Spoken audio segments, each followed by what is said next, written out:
1847, l'anno in cui il mondo si è fermato. Immagina per un solo istante che ogni luce sulla Terra si spenga. I satelliti smettono di orbitare. Gli ospedali diventano silenziosi. Il tuo telefono diventa un sasso nero e freddo. Senza questa forza invisibile, torneremmo al Medioevo in meno di un secondo. Ma cos'è, davvero, questo fiume che scorre nei muri? Tutto inizia con una pietra gialla. 2500 anni fa, i greci notarono qualcosa di strano. Se strofinavi l'ambra con la pelliccia, questa iniziava ad attirare piume e polvere. Sembrava magia. La chiamarono electron. Non sapevano di aver appena scoperto il mattone fondamentale dell'universo. Avevano trovato l'elettrone, ma non sapevano come domarlo. Facciamo un salto di 2 millenni. Benjamin Franklin, un uomo che ha guardato il cielo in tempesta e non ha visto la collera di Dio, ma un oceano di fuoco. Ha fatto volare un aquilone in un temporale, una pazzia. Ma quando la scintilla ha colpito la chiave legata al filo, ha capito.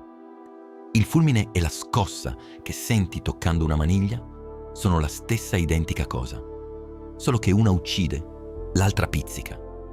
Poi, l'incidente più strano della storia della scienza. Luigi Galvani, a Bologna, sta dissezionando una rana. Il suo bisturi tocca un nervo. La zampa morta calcia, si muove. Galvani pensa che sia elettricità animale. Pensa che la vita stessa sia elettrica. E in un certo senso aveva ragione. Ma non aveva capito da dove venisse l'energia. Alessandro Volta non era d'accordo. Capì che la rana era solo un conduttore. Il segreto erano i metalli. Prese dischi di zinco e rame, impilati come monete, separati da cartone imbevuto di acqua salata. Collegò il primo e l'ultimo disco e per la prima volta nella storia dell'umanità l'elettricità non fu un lampo improvviso, fu un fiume costante. Aveva inventato la batteria. Immagina di aver appena scoperto il fuoco, ma di non sapere come accenderlo a comando. Volta ci aveva dato il fiammifero, ma il fuoco doveva ancora divampare. Il mondo era ancora illuminato da candele e olio di balena. L'elettricità era una curiosità da laboratorio, un giocattolo per ricchi. Nessuno immaginava che presto avrebbe fatto girare le ruote del mondo.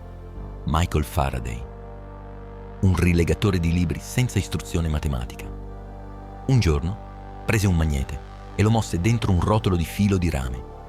Il magnete non toccava il filo, eppure la corrente scorreva. Aveva scoperto che magnetismo ed elettricità sono due facce della stessa medaglia. Se muovi uno, crei l'altro. In quel momento, Faraday ha inventato il motore del mondo moderno. Thomas Edison. Non il primo a inventare la lampadina, ma il primo a farla durare.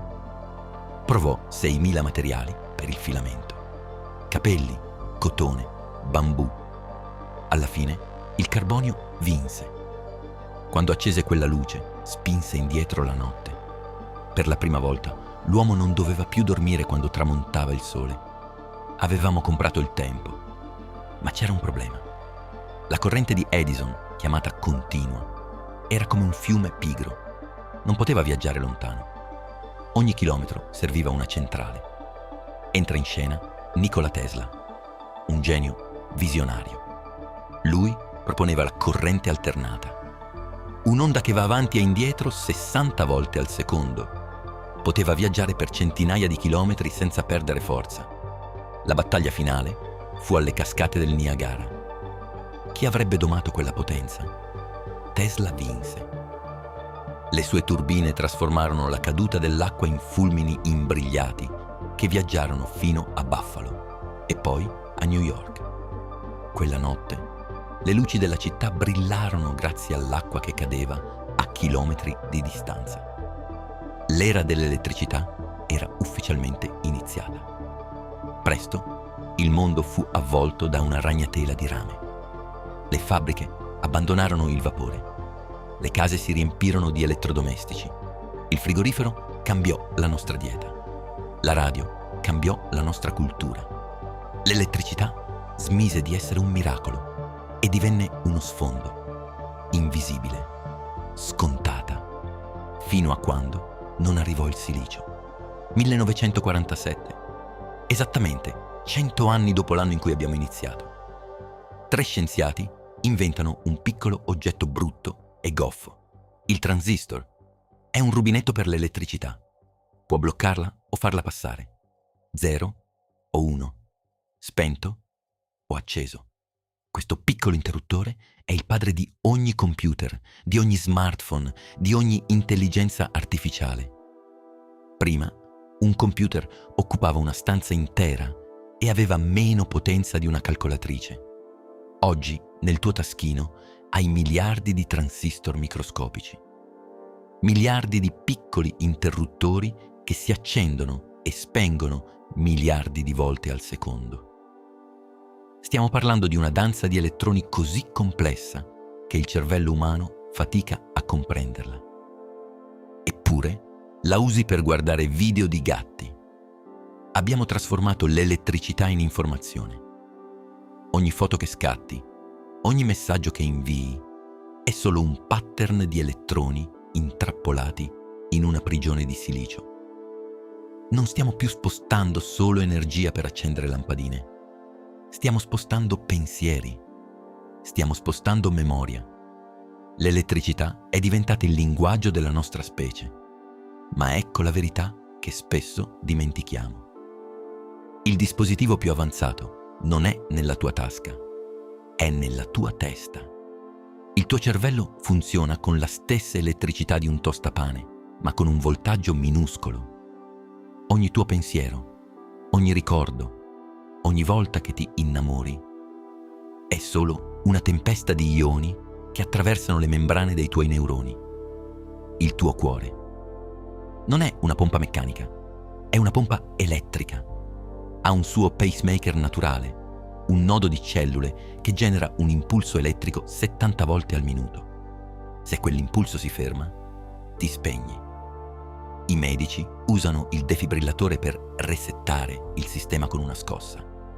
Siamo batterie biologiche che camminano, parlano e sognano. E non finisce qui. Guarda in alto. Le aurore boreali sono elettricità solare che si schianta contro la nostra atmosfera. I campi magnetici delle galassie sono fili elettrici lunghi anni luce. L'universo intero è tenuto insieme da questa forza. La gravità ci tiene a terra, ma è l'elettromagnetismo che impedisce alla tua mano di attraversare il tavolo. Dove stiamo andando? Stiamo cercando il santo Graal, la fusione nucleare, creare un piccolo sole in una bottiglia magnetica. Energia infinita, pulita, senza scorie. Se ci riusciremo, l'elettricità sarà praticamente gratuita. Potremo desalinizzare gli oceani, viaggiare su Marte, curare il pianeta. La storia dell'elettricità non è finita. È appena al primo capitolo. Quindi, la prossima volta che accendi un interruttore, fermati. Non stai solo chiudendo un circuito. Stai evocando la forza che ha creato le stelle. Stai usando lo stesso potere che fa battere il tuo cuore. Dalla pietra d'ambra di un filosofo greco al supercomputer che tieni in mano, il viaggio è stato lungo. Ma la scintilla è sempre la stessa. Siamo creature di luce che vivono in un mondo scolpito dall'elettricità. E forse capire questa forza è l'unico modo per capire davvero noi stessi. Io sono Renderium e questa è l'energia che ci unisce tutti. Iscriviti per illuminare insieme il prossimo mistero.